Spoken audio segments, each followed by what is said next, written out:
fais un peu plus de 60 000 francs de CA par mois. Trop bien. Non, franchement, les journées, j'ai même pas l'impression de travailler. Mais je dirais avant 30 000 francs par mois, t'as pas forcément besoin de déléguer. Non, tu peux gérer tout seul. Tu peux gérer tout seul. Et en une journée, avec les mails, plus, voilà, c'était la fin de la promo, j'ai fait 3008, tu vois. J'ai réussi à les convaincre grâce à mes créas. Le marketing. Hello l'équipe, j'espère que vous allez bien. Bienvenue dans cette nouvelle vidéo sous un format vidéo interview. On va parler de business en ligne, on va parler de création de marque plus particulièrement. Et si tu me connais pas, que tu es nouveau ou nouvelle, bienvenue sur la chaîne. Je m'appelle Méline, j'ai 27 ans, j'ai fondé plusieurs marques e-commerce dont la marque June, Textile ou encore Limpa. Et j'ai aussi fondé la BWA où j'aide des femmes à créer leur marque à leur tour. Et aujourd'hui, pour la deuxième fois sur cette chaîne, j'ai l'honneur d'inviter quelqu'un. Elle est la fondatrice de la marque Airlist. C'est une marque qui est spécialisée pour les cheveux bouclés en Suisse. Elle a fondé sa marque. Léa, bienvenue. Comment est-ce que tu vas ? Bah, ça va bien. Et peut-être pour me présenter en quelques mots pour les gens qui ne me connaissent pas, donc j'ai 29 ans, je suis suisse et j'ai rejoint la BWA depuis 1 année et demie et j'ai créé ma marque, ça fait un peu plus d'1 année maintenant et ça se passe super bien. Donc voilà. La marque Airlist, donc tu as conçu une marque qui est spécialisée pour les cheveux bouclés, pour les femmes, les enfants, peut-être des hommes aussi.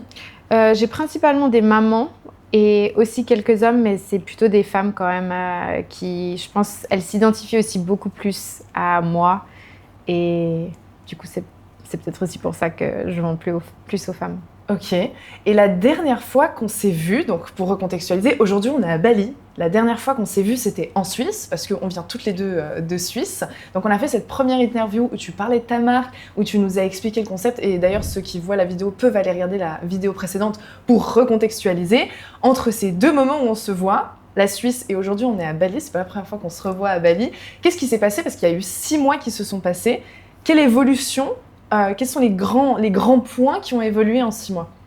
Bon, je pense déjà, c'est que l'année passée, c'était ma première année. Donc là, juste de savoir que je me stabilise au niveau de mon CA mensuel, que les clientes, elles recommandent, elles sont satisfaites. J'ai aussi pu lancer des différents formats suite, en fait, tout simplement à la demande de mes clientes. Donc ça, j'avoue que j'ai de la chance. C'est constant, en constante évolution pour le moment sur ta marque. Janvier, c'était très très bon. Je crois que beaucoup d'e-commerçants ont eu un très bon mois de janvier. Ouais. Et sinon, je suis hyper stable tous ces derniers mois. Et là, je pense que le mois de juin, ça va cartonner vu que l'été arrive et du coup, les femmes cherchent à souvent prendre soin de leur boucle l'été. Trop bien. Donc, et quand tu dis ça fonctionne bien, est-ce que tu es d'accord de contextualiser sur le nombre de commandes ou le chiffre d'affaires que tu arrives à réaliser ? Ouais, je fais un peu plus de 60 000 francs de CA par mois. Trop bien. 60 000 francs de chiffre d'affaires par mois en 1 année et demie. Ouais. Et aujourd'hui, tu es à Bali. Ouais. Tu gères ta marque depuis ton ordinateur à Bali. C'est quoi tes journées ? C'est quoi une journée d'une femme à Bali qui fait 60 000 euros par mois ? Francs suisses. Francs. Voilà. Bon, alors, j'aime bien commencer la journée par faire du sport. Donc, souvent, c'est du surf. Tu te lèves à quelle heure ? Ça dépend des vagues, ça dépend... Mais généralement, aux alentours de... Quand tu arrives à dire que tu te lèves par rapport aux vagues, c'est incroyable quand même de se dire ça, j'adore. Je dirais plus ou moins 7 heures. Ok, bien. Souvent, je vais surfer aux alentours de 7h30. Donc ouais, je fais 1h30 comme ça, je commence la journée bien. Ensuite, je rentre et souvent, je prends mon petit-déj dans un café pas loin. Le matin, c'est plutôt deep work, genre je fais un peu les tâches qui me demandent plus de l'énergie ou souvent création de script, analyse des vidéos. Et après, j'aime bien parce que la Suisse se réveille un peu plus tard, donc j'ai le temps de donner un peu les tâches que j'ai à donner, de répondre à mes clientes un peu plus tard. Et on va dire le travail un peu plus dur est fait. Et du coup, c'est vrai que l'après-midi, je fais plutôt des tâches qui me demandent moins d'énergie. Donc ça, c'est vrai que c'est cool. Et j'aime bien terminer souvent soit par une petite séance, des fois de yoga le soir, ou un petit sunset, un petit repas entre amis. Voilà. Donc, moi, je trouve ça trop bien ce que tu dis, parce qu'il y a plein de gens qui pensent que forcément, lancer quelque chose, c'est très difficile. Enfin, on sait très bien que c'est difficile, il faut du travail. Mais on a ce truc qui est incroyable, je pense, dans le e-commerce et qui est contre-intuitif pour quelqu'un qui est dans le salariat, c'est se dire je peux autant profiter de ma vie, mais je peux autant gagner de l'argent. Comment est-ce que toi, tu vis ça aujourd'hui? Tu as été salarié, tu as gagné un salaire, tu sais ce que c'est de travailler pour un salaire, d'être rémunéré à l'heure. Est-ce que tu arrives à conscientiser un peu la vie que tu vis, de faire du surf, travailler, cowork, j'aime bien parce qu'on se croise toujours dans le cowork à Tribal, de pouvoir faire ton yoga le soir, de pouvoir prendre soin de toi, mais pour autant d'avoir une marque qui fonctionne comme ça? Je pense que là, ça fait quand même une année, donc je suis beaucoup plus sereine qu'au début. Je dirais qu'au début, voilà, c'est un peu plus dur, c'est un peu, voilà. Mais jamais je reviendrai en arrière. Jamais. Alors que je travaillais chez Nestlé, j'étais très très bien payée, j'avais un bon poste. Mais juste la liberté, juste de pouvoir passer des journées comme ça, c'est le bonheur. Je comprends. Ouais.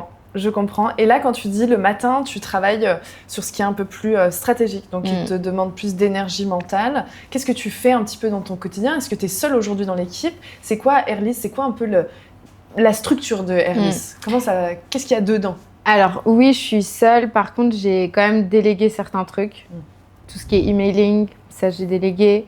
Là, je suis en train de regarder pour trouver une CM aussi, comme je te disais avant. Mais non, je suis principalement seule. Le matin, je passe beaucoup de temps à soit créer des scripts sur des concepts différents ou analyser en fait des créas qui fonctionnent, essayer de faire des itérations. Mais je m'inspire beaucoup d'autres marques aussi que je regarde sur... moi, j'utilise beaucoup Atria, mais pour des débutants, je conseillerais tout simplement la bibliothèque publicitaire Meta. Ouais. Et c'est vrai que c'est là que ça m'a permis de faire autant de chiffre d'affaires. C'est tout simplement de créer des nouveaux concepts, de tester des nouveaux formats, tester des différentes UGC, des formats aussi fondateurs, des mamans, voilà, créer du contenu, les créas, comme toi tu le dis très bien, mais il n'y a que ça. C'est une grosse partie. C'est une grosse partie. Et du coup, souvent le matin, je fais un peu les trucs... je fais les créas qui demandent plus, on va dire, plus d'énergie. Parce que l'après-midi, c'est vrai que souvent, quand c'est plutôt, on va dire, répondre à des mails, checker que le stock, il est bien arrivé, faire des... Voilà, réfléchir à d'autres choses qui sont pas moins importantes, il ne faut pas négliger non plus, mais qui me demandent moins d'énergie. Ok. Si on parle un peu e-commerce pur et qu'on récap, donc toi, tu as ton site qui est basé sur Shopify où tu as tes produits qui sont affichés là où les gens ils peuvent acheter. Et en canal d'acquisition, donc en publicité, toi, tu utilises Meta qui inclut Facebook et Instagram. Ouais. Aujourd'hui, c'est quoi un peu ce qui t'a permis d'alimenter mieux la machine en termes de créative, en termes de format? Est-ce que tu as des choses que tu pourrais recommander aux personnes ou est-ce qu'il y a des choses, par exemple, sur ton site que tu as compris où tu t'es dit « Ok, ça, c'est vraiment des choses qui ont un impact pour les gens ». Déjà, le site, c'est la base. D'avoir un bon taux de conversion, c'est très important. Dans mon site, ce que je dirais, et je pense que c'est ce que les gens ils font aussi beaucoup attention, c'est d'avoir assez d'avis clients, assez de photos, parce que c'est vrai que même maintenant, en plus, avec l'IA, tu peux faire beaucoup de choses. Oui. Des images produites avec un peu de texte, mais pas trop. Une offre qui est simple et que les gens comprennent, parce que sinon, ils vont se perdre. Oui. Et toujours avoir un petit peu d'urgence. Moi, j'alterne énormément de promos. Il y a souvent, là en ce moment, elles peuvent avoir un cadeau offert si elles dépensent 130 francs d'achat. Des fois des promos, des fois pas de promos, mais toujours un petit peu d'urgence. Je pense que c'est important en e-commerce. Ça fait qu'en fait, la personne, elle a envie d'acheter sur ton site et maintenant et pas, par exemple, dans mon cas, elle ne se dit pas « je vais à la pharmacie du coin », tu vois. Grave. Donc, je pense que, un gros focus sur le site. Une fois que le site, il fonctionne bien, je dirais les créas, tester différents types de créas. Moi, j'essaye d'en mettre entre 5 et 15 par semaine. Dans mon cas, les statiques, ça fonctionne un petit peu moins bien. Donc, je fais principalement des vidéos. Mais je pense que ça dépend vraiment de ton audience. Parce que souvent, les audiences qui sont un peu plus âgées, ils aiment bien. En tout cas, j'ai l'impression. Ils aiment bien les statiques et même les carousels. Enfin, ce que j'entends sur d'autres marques. J'ai commencé l'emailing en fin d'année, ça m'a beaucoup aidée. Ça te rapporte déjà là de l'argent, l'emailing? Ouais, énormément. Sur les mails, j'ai un taux de conversion, je pense, de 25%. Ouais, c'est ouf. C'est ouf. Et vu qu'en fait, les clientes, elles sont très réactives, on va dire. Là, par exemple, lundi, je finissais ma promo où elle pouvait avoir jusqu'à moins 15%. Ouais. Et en une journée avec les mails, plus, voilà, c'était la fin de la promo, j'ai fait 3008, tu vois. C'est ouf. C'est ouf. Mais c'est vrai que l'emailing, une fois qu'on a une marque qui est assez stable, ça vaut la peine. C'est du trafic et de l'argent free win, on va dire, voilà. parce que tu as déjà une base de données. Oui, et je pense qu'au début, même bon, moi j'ai délégué ça, mais je pense que tu peux vraiment faire ça avec Shopify, l'email, très simple. Aussi, ce que j'ai fait, et ça fonctionne super bien, Google Ads, j'avais beaucoup sous-estimé. Mais franchement, ça cartonne. Très bien. Comment s'est passée ton évolution en termes de chiffres? Parce que je pense que les personnes qui nous regardent, elles se disent « Attends, mais 60 000 francs suisses de chiffre d'affaires par mois, ça paraît énorme. Ça n'a pas toujours été le cas. » C'était quoi ton évolution un petit peu en termes de croissance de chiffres? Je pense que février, ça avait commencé à bien fonctionner. Peut-être je devais être aux alentours des 10 000. Ensuite, mars, 18 000. Et ouais, ça fait depuis novembre que je suis aux alentours de 50 60 000 francs. Ouais. Qu'est-ce qui a été un changement sur ta croissance? À part le fait que je rabâche qu'il faut faire des créas, mais qu'est-ce qui a été un changement pour toi dans ta croissance? De me montrer clairement en tant que fondatrice. Ça apporte tellement de confiance. Le fait de me montrer, ça a apporté une confiance qui est grande auprès de mes clientes. Et c'est toujours moi qui réponds aux messages, aux mails, je leur fais facilement des audios. Donc je pense que ça aussi, d'un point de vue confiance, ça rassure. Et beaucoup de personnes en fait me contactent pour me demander si ça fonctionne sur leurs cheveux. Donc c'est vrai que c'est rare les marques qui prennent le temps d'analyser tes cheveux et te donner un conseil sur quel produit tu pourrais utiliser. Ah, c'est ouf, donc tu as gardé cette proximité avec tes clients en one-to-one, à leur parler, à échanger avec eux via Instagram? Ouais, principalement Instagram. Okay. Moi, la première fois que je te rencontre, c'est en Chine, en avril 2025, donc peu de temps après ton lancement. Tu ne veux pas te montrer. Ouais, impossible. Tu es assez, pas timide, mais tu t'es gênée, tu as peur de te montrer. Qu'est-ce qui fait que tu veux pas te montrer? Est-ce que c'est la peur, le jugement? Au début, ça demande un petit peu de courage, tu vois, de se filmer tout le temps, de montrer son visage, voilà. Et maintenant, au final, moi, je m'en fiche complètement de ce que les autres y pensent. Et je pense que je suis arrivée à un stade où je sais ce que j'aime, je sais ce dont j'ai besoin pour aller bien et pour être productive et pour que ma marque soit productive. Et du coup, je pense que le plus important, c'est de trouver ça, c'est de trouver ton environnement. T'as pas besoin de beaucoup de gens. Je pense qu'il faut faire des sacrifices et il y a quelques personnes qui sauteront. Pour le mieux.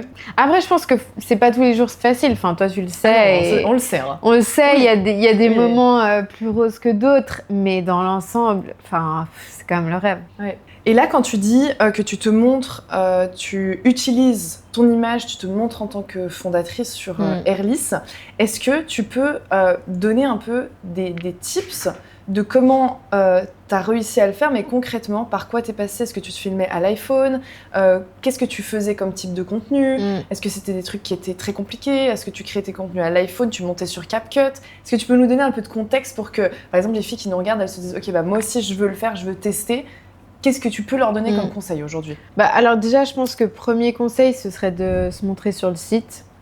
Juste dans une rubrique à propos, expliquer en fait son histoire. Moi, ce que j'aimais aussi partager et ce que j'aime toujours, c'est le pourquoi j'ai décidé de créer ma marque et en fait d'expliquer que en fait, c'était un problème que moi j'avais de trouver des produits qui étaient naturels pour mes cheveux. Et en fait, je me filme principalement à l'iPhone, des fois juste avec un trépied ou des fois franchement des vidéos, je suis dans la rue et ça fonctionne tout autant bien. Genre dans la rue, t'es avec ton iPhone, genre t'es là, tu talk. Je marche et je raconte ma life, quoi. Et tu as déjà un script, tu prépares ce que tu dis en amont? Alors oui, généralement je prépare quand même ce que je vais dire. Après, des fois j'improvise. On va dire que par exemple 5 secondes je parle de ça, 5 secondes je parle de X. Et que pas pendant 30 secondes je parle d'un truc qui est plus ou moins presque inutile parce que les gens, faut quand même faire de l'attention. Voilà, faut qu'ils restent avec moi le plus longtemps possible sur la vidéo. Trop bien. Petit montage sur CapCut. Petit montage sur CapCut. Canva. Oui, pour les statiques, mais principalement CapCut. Donc toi, tu passes la plupart de ton temps à faire ce que tu aimes dans ta marque, j'imagine. Donc faire des scripts, faire les contenus, monter, t'occuper de tes clients. C'est très créatif ce que tu fais. Non, franchement, les journées, j'ai même pas l'impression de travailler. Genre vraiment, Alors oui, c'est du travail et faut penser à faire tout ça parce que voilà, on a toutes des to-do list à rallonge et puis voilà, chaque jour en fait, je me dis aussi, c'est quoi la priorité de la journée. Et c'est vrai que moi, je suis très à écrire. Donc, chaque matin, j'ai mon petit journal. J'écris... J'allais te demander, comment est-ce que tu fais ta to-do list? Tu l'écris du coup, toi? Tous les dimanches soirs, en fait, j'ai 2 carnets. J'ai un carnet où ça me prépare toute la semaine. Okay. Donc, vraiment, j'agende... mais tout, hein, ça peut être mon cours d'Aerox, mon cours de pilates, mon massage. Enfin, vraiment, j'agende tout. Et chaque jour, j'ai un autre carnet où, en fait, j'écris ma journée. Ça commence 7h avec le sport. Ensuite, je sais pas, de 9h à 11h, je fais tout ce qui est création. Donc voilà, j'essaie vraiment d'avoir une to-do list qui est assez bien structurée.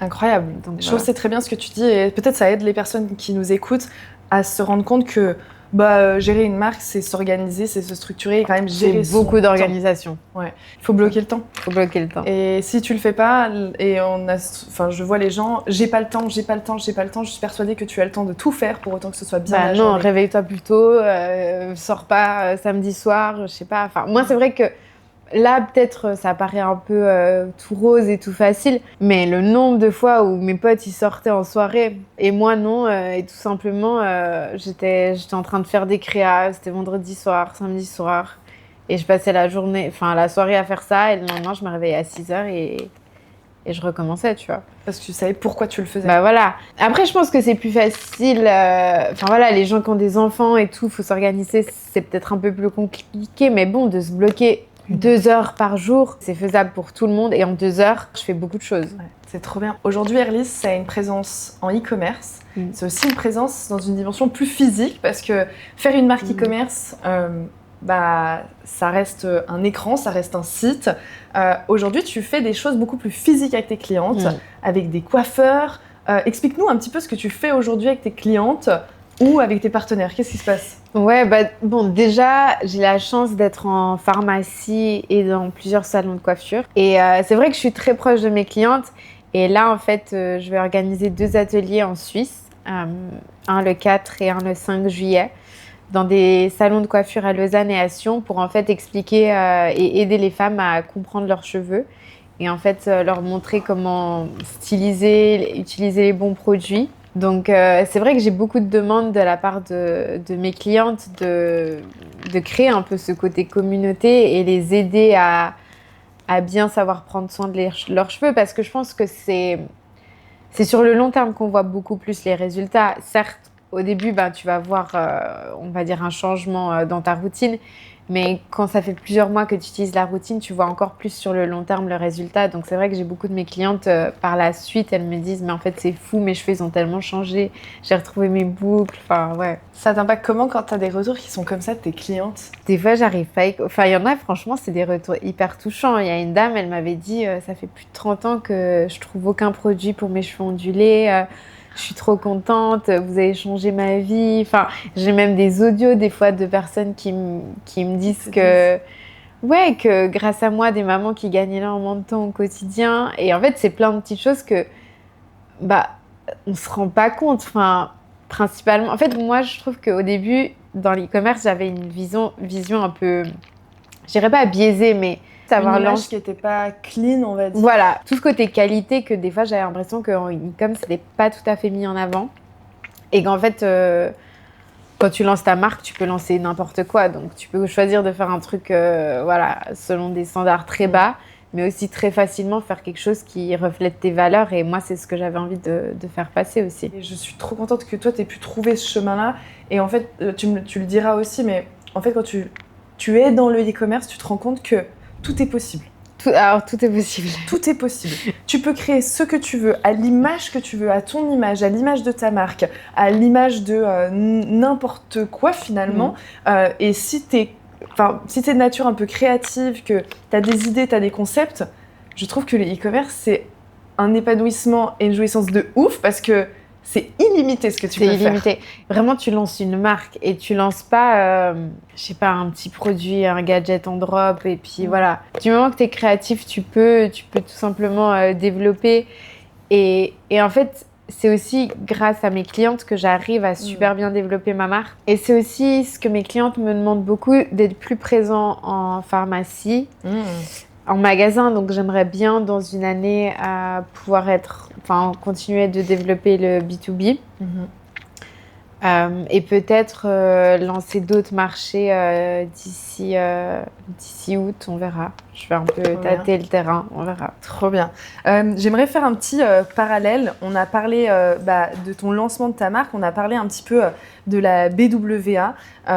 Les gens qui nous écoutent peut-être ne savent pas, la BWA, c'est la Business Women Academy. Donc un accompagnement que j'ai fondé où aujourd'hui il y a énormément de femmes qui ont créé des marques, dont toi qui as aussi une figure d'inspiration aujourd'hui pour les femmes de la BWA. Je tiens à le dire parce que tu partages, parce que tu aides. On a fait l'autre jour une classe en présentiel, parce qu'au sein de la BWA, il y a plein de choses. Il y a la formation, il y a l'accompagnement, il y a des coachings, il y a des workshops, il y a des voyages. Et on fait des classes en présentiel. Et là, on était une classe de 10 personnes à Bali. Et je sentais que tu avais des choses à leur transmettre. Et je trouvais ça ouf parce qu'ils t'écoutaient et ils étaient là. Ok, Léa, elle a dit ça, genre je veux le mettre en place. Et je trouve ça hyper bien d'avoir des femmes aussi comme toi au sein de la BWA qui peuvent inspirer. Parce que pour moi, la BWA, ce n'est pas moi. C'est un ensemble de choses. Et je trouve que tu en fais partie indirectement parce que tu conseilles les gens. Ce qui est ouf dans ta formation, alors je sais pas, je connais pas trop les autres formations sur le commerce, mais c'est que vraiment, genre, déjà, tu organises des trucs en présentiel et tout, mais aussi, tu as une équipe qui est hyper dédiée. Enfin, moi, je vous écris quand même très souvent. Et d'avoir juste un canal Discord avec 4 coachs qui te répondent tous les jours à tes questions, c'est quand même ouf. Qu'est-ce qui t'a le plus aidé dans l'enceinte de la BWA ? Les conseils sur les créas. C'est vrai que je faisais beaucoup de demandes de consultation où j'envoyais au début un peu mes créas. Et je pense juste... le process, il est bien fait. Les vidéos, elles sont claires. Aussi, un truc, c'est vrai que j'ai pas trop parlé, mais moi, je visualise énormément. Genre, je suis très mood board, manifestation et tout ça. Je pense que le mindset, ça fait beaucoup, beaucoup. C'est quoi ton mindset depuis le départ ? C'est de permettre à plus de femmes de soigner leurs cheveux et puis, on va pas se mentir, d'étendre le plus possible. Et je pense que après, des choses toutes bêtes, mais par exemple, cette année, je fais 30 ans et je vais inviter genre ma famille et mes meilleurs potes en Grèce. Et tu vois, c'est des petits trucs comme ça, mais des fois, de me donner des petits objectifs en mode vas-y, j'ai envie de travailler pour en fait pouvoir inviter mes proches en vacances, c'est quand même un luxe, tu vois. Incroyable. Un point que je trouve qui est hyper important, c'est mon environnement. Pas forcément de jarter les personnes qui vont être malveillantes ou comme ça, mais je pense de prendre soin mais ça va, d'aller faire du sport ou tout simplement bien manger, de travailler, mais pas non plus travailler 15 heures par jour. Je pense qu'une fois qu'on a compris un peu comment chacun fonctionne, on arrive à être plus productive et au final, presque à moins travailler, en étant plus productif quand tu travailles vraiment. Et ça, je pense que l'environnement, c'est... Les gens, ils sous-estiment et je pense que aussi c'est pour ça qu'à Bali, beaucoup d'entrepreneurs se sentent super bien parce que tu as ce mode de vie sain, tu peux échanger en fait avec des personnes qui voient grand. Donc ça, c'est vrai que c'est trop bien. Et je pense que pour moi, d'être dans un environnement qui me convient, où je sens que je me sens bien, ça aide beaucoup. Ça aide toi, ton développement, mais ça aide aussi ton business. Oui. Parce que plus tu es bien, plus finalement tu es créative, plus tu peux apporter dans ton business, plus ton business te rapporte aussi. Ouais. Léa, est-ce que tu as un dernier conseil aux personnes qui nous écoutent là ? Peut-être que c'est une femme, un homme qui t'écoute et qui a peut-être envie de se lancer, peut-être qu'il a déjà une marque, peut-être qu'il est un petit peu perdu, peut-être que la personne ne sait pas quoi faire. Qu'est-ce qu'aujourd'hui tu pourrais recommander ? Si c'est quelqu'un qui hésite, j'aurais envie de te dire fonce. Après, je pense que si c'est quelqu'un qui galère un petit peu, je pense que faites des créas, testez des angles marketing différents et puis au final, ça va payer, quoi. Trop bien. Léa, merci beaucoup. C'était trop bien que tu puisses venir faire un 2e épisode et partager sous un format où tu nous donnais plein de conseils, plein de valeurs. Je sais que ce sera écouté, je sais qu'il y a beaucoup de personnes qui vont appliquer et je sais que tu inspireras aussi d'autres personnes Merci beaucoup Léa. Merci. Les amis, on arrive à la fin de cette interview, j'espère que ça vous a plu. Et si aujourd'hui tu as envie de créer ta marque, je t'invite à regarder juste en dessous, tu as un lien d'une masterclass qui est 100% gratuite où je te montre l'une de mes marques qui passe de 0 à 300 000 euros de chiffre d'affaires. Je te montre le produit, je te montre le processus et c'est le même processus qu'on a parlé aujourd'hui avec Léa. C'est un processus qui est finalement pas très compliqué et qui est même plutôt simple, que tu peux toi aussi appliquer sur ta marque, même si tu n'as pas de connaissances informatiques, même si tu pars de zéro. Donc je t'invite à aller voir cette vidéo et à la fin de la vidéo, tu pourras réserver un appel et ce sera l'occasion de parler ensemble de tes objectifs, de ce que tu as envie de créer et si tu as envie de créer quelque chose qui est aujourd'hui à l'image de ce que tu veux et réaliser finalement le lifestyle, la vie que tu as envie. Et je vous dis à bientôt dans une prochaine vidéo.